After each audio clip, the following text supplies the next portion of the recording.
Cinema Classics is brought to you by the Gateway Film Center, 1550 North High Street, Columbus, Ohio. For the details and showtimes online at gatewayfilmcenter.com. The award-winning Cinema Classics is produced by John DeSando and Johnny DiLoretto. Listen to the shows online at WCBE.org and like us on Facebook. You never say that. I say that all I know the you time. do. Like us on Facebook. I tend to the Facebook, but you talk about it. That's right. I'm John DeSando. And I'm Johnny DiLoretto. And this is Cinema Classics. Yes. We're at the Gateway Film Center. All right, I'm just going to ask you this. Yeah. Is there a movie that immediately comes to mind when you say it won the Oscar for Best Editing? Raging Bull. I thought you were going to say It's a Wonderful Life. No, wrong. Did it? What? Did it win for Best Editing? Bullitt won for Best. Bullitt won for Best Yeah, Editing. and you know that we're having that at the Gateway Film Center. That's right. It's part of our Cinema Classic series. That's right. I was trying to look that date up, actually. I think it's April 5th, but Let me see. yeah, See, you're trying to do it your homework. anyways, Hold on. Peter Yates is the director. Well, Johnny's looking this up. For those who Yeah, haven't seen it's Easter Sunday. Yeah. Oh, good choice. Right. Somebody really thought about that one. It's like having a when. No, okay, so OSU let's go has back a- and do that part about Bullitt again. Okay. So we can say, All right. I'm going to ask you this question. yeah. What movie comes immediately to mind when I say it won the Oscar for Best Editing? Raging Bull. No, Rob. I thought you were going to say It's a Wonderful Life. Did it? Did that No, win? It's a Wonderful Life has no good editing in I it. don't- Of course it was edited. It was edited by a guy, I don't know. Maybe I was thinking of the cinematographer. What I'm thinking about Yeah. is Bullitt. Steve McQueen's Bullitt. You got it. 1968. Oh, you're good. Is that right? Yeah. Okay, we're showing Bullitt here at the Gateway Film Center What a coincidence. on Sunday, April 5th. Okay. We're doing a little brunch. Yeah. beforehand, brunch at noon, movie at 2, Yeah. and we're screening Bullitt in 35 millimeter. Oh gosh. So, I mean, come on. That Yeah. is an incredible experience for any moviegoer. This solidified Steve McQueen as the king of cool. Yes. So good. The homicide detectives took him to the morgue Uh-huh. to try to try to To shake rattle him up a little bit. Yeah. He comes in eating an apple. These guys. Is that a true story? Yes, it is. That is the coolest thing I've ever heard. Anyway, what's interesting about this film? First of all, it's a mediocre crime film, right? Mm-hmm. Any TV show in the '60s could have had anything as good as this. I mean, Yeah, it's I'm nothing. glad you said that because I've always struggled a little bit with Bullitt. Okay. It's first of all, it's got that sweet title, Bullitt, with Steve McQueen. Yeah. And then you're like, And which there's that classic. He does all the driving in the movie. So Not all. Not all. There is a stunt driver for part of it, Okay. but But for a lot of it, you can see him in the rear view mirror. You can see, and that's when you know it's he, right. because it's the other guy. Mhm. When you can't see in the mirror, it's the Yeah. other guy driving. Is that But right? here's the thing: Okay. McQueen was so particular about this that he kept his head high out the window so people could see Is that he right? was driving. Because, and just one more anecdote, Mhm. because he was so upset that somebody had to take the motorcycle over the fence in The Great Escape, embarrassed till his death. Did And he wanna wasn't do the it? one. Yes. Why didn't they let I him don't do it? have no idea. But anyway, he didn't want anybody to think that he didn't do his stunts after Oh, that. interesting. Anyway, as I was saying, Bullitt, I've reapproached Bullitt several times over the years, always hoping to discover its greatness. And, I'm always slightly disappointed in it. And I'm glad you said that maybe it is lacking a little something. Oh, sure. Oh, this is dumb. Why are we talking about the movie lacking something if we're going to have people come see it? Well, because everybody knows, even John knows. It's the car race, John. Yeah, Of course it is. Okay. When you talk Bullitt, let's you're not rectify talking this. about the development of Robert Vaughn's character as the detective. Okay, that's another thing. Hold on. Now I got 3 things to talk about. Number 1 is you're right. Steve McQueen is as cool as cool can be. And a man has never looked better in a turtleneck sweater. Ever. And Ever. And a shoulder holster. Oh, that's yeah. exactly it's a copy That is so cool. of Dave Toshi's is the detective on which his role was Okay. patterned. and he had it made, and it looks so. You want to walk down the street in that. Yeah. And people would say, "You are cool." Yeah, he looks so cool, man. And that classic haircut that never goes out of style. But the car stuff. Yeah. You know, he's driving it's a Mustang, isn't it? Yeah, he's driving a 1968 Mustang 390 GT 2.2 flashback. Right. I don't know what that means. 2 plus 2. Fastback. It's a fastback. Okay, let me try this again. Yeah, he's driving a 1968 Ford Mustang 390 GT fastback, John. And the bad guys drive a 68 Dodge Charger 440 Magnum. Mm-hmm. That beats that one by, it's like 13 points some seconds, right. 6 seconds to get to 50 or whatever, and his goes 13.8. Is that right? Right, but they are almost equal. There is actually 11 minutes. Now that's a long time in movie time. Yeah, what? For the race, for the chase. Yeah, that's amazing. That's why it's so iconic.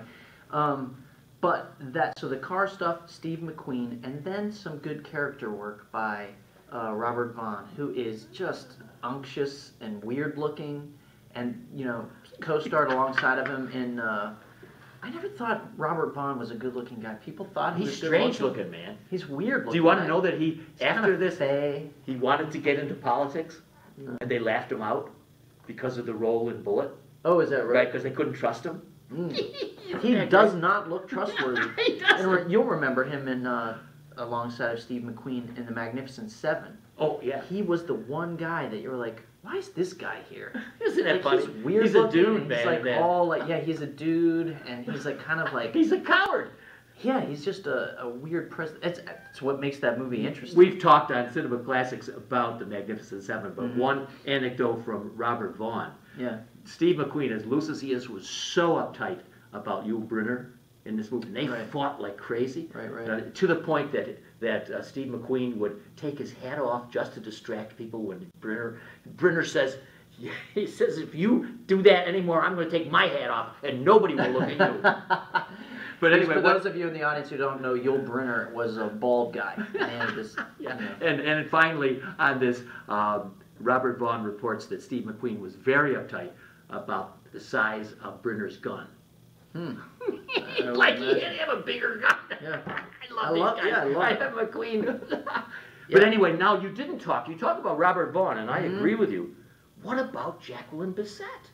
Yeah, she's beautiful. That's it. What about them? One of the most toss-off roles in film history. Right. There's somebody that was reporting, and I'm waiting to listen to it again, that she has a speech that is totally worthless in the movie. Does she? Yeah, I don't remember it. Well, it's because it's so male. It's so male-centered. Well, yeah, movie. but we have to have her. I mean, anyway, but here's what I want to know. Yes. What makes Steve McQueen so great? Because I think a lot of younger people, maybe actually, they'll find him even cooler now because he is so. You're wondering, what is he doing? He doesn't give you a lot. What is he doing? He's not the greatest looking guy. He's a good looking guy. Yeah, he's good looking. Yeah, but he's solid. But he's not really emotive. Like, what is it that he's doing that people respond to? One of the things I think he does is he has kind of a Brando mumble that you can actually hear and understand. That he has a very low-key delivery, so that he might even say something profound, and he does it so casually that it just draws you in. Like, I think he just something really great. Does he really care about what he just said? 'Cause it's really great, and that's the point that I think is that he appears not to care. Yeah, and I think that's the kind of thing that's very. I think had he been 10 or 15 years younger in 1977, Steve McQueen might have been Han Solo in Star Wars. Oh, okay. You know that's what I mean? a good choice, yeah. Because Harrison Ford seemed to grow into a kind of Steve McQueen-esque coolness, subtlety. Harrison Ford was always very subtle. I always see Harrison Ford as the successor of Steve McQueen in many ways. You want to know how cool he is in this movie? How? He is so cool. There was a giant airliner that taxis right above him. And when he comes down to touch his head practically. Yeah. So he was asked if the producers couldn't have found a dummy. The actor Riley replied, they did. Who replied? Who said that? He did. Oh, McQueen. McQueen. Let me do that again. Yeah, All right. I missed the. All right. So I'm saying, you know how cool McQueen was? Uh-huh. There's a scene in which an airliner comes very close to him. Like an airplane. Yeah. Over top of him. Yeah, it is, over the top of him. Okay. And he's asked by some observers, couldn't the producers have found a dummy for that car? He said they did. Oh, I get it now. Yeah. All right. Yeah. Anyway, he was the dummy in the car. Yes, he was. He made it sound like he was standing there. He was in the car. I guess he was in the car. He was in the car, so he's slightly protected. I didn't realize I was going to have to go through a hearing on the details of this. I want to know all these Steve McQueen I know you do. anecdotes. I know. Now, when you were a young guy, Yeah. did you model yourself after Steve McQueen?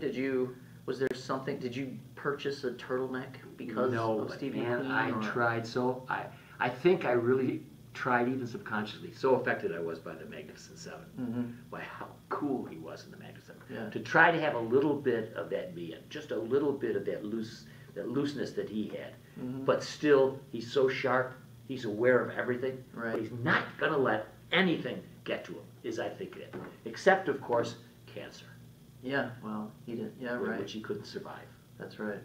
Yeah. He even went down to Mexico. But he was known as the King of Cool. Yes, he was. And Bullitt is, one of the coolest movies ever made. Gosh, yeah. Given the cars and Steve McQueen, and there was some there was some nice violence in the movie. I'm thinking of that scene in the very beginning when they're babysitting the gangster guy. Okay. Or That because that starts everything going because right. he And loses. somebody he's busts in charge. Yeah. and then shotgun blasts this guy and he Yes. goes flying against the wall. I don't think any violence like that had been seen on screen yet. That kind of just bracing. There's a realism Peter Yates brings to this. It's really great. Now, for those of you who do come to hear and see Bullitt. Now remember, there's no music played underneath the race. Yeah. They wanted to, and music but director said, "No, you got it. You got the noise." And yet, it is musical. Oh. Because of the sound, the sound of the engines and the shifting and the tires screeching, and I can almost hear it in my head. That scene. It was nominated for sound. How about this? Like But the other thing is, if you're coming to see it, don't think you can have one of those cars. Both Chargers were trashed, and one Mustang was trashed. And somebody bought the Mustang, and Steve McQueen couldn't get it from him. Really? So apparently it's in some garage somewhere. Oh man, I'd love to see that car. But anyway, come see the movie. All right. You want to say real quick? Let me say. Yes, go ahead. I'll remind everybody when it is. Come see the movie April 5th at the Gateway Film Center. We have a brunch at 12 and then the movie at 2 p.m. You can see both, or a package for $15 or just the movie for $7.50. And we have other insights to introduce the movie. That's right. Don't think we say everything here.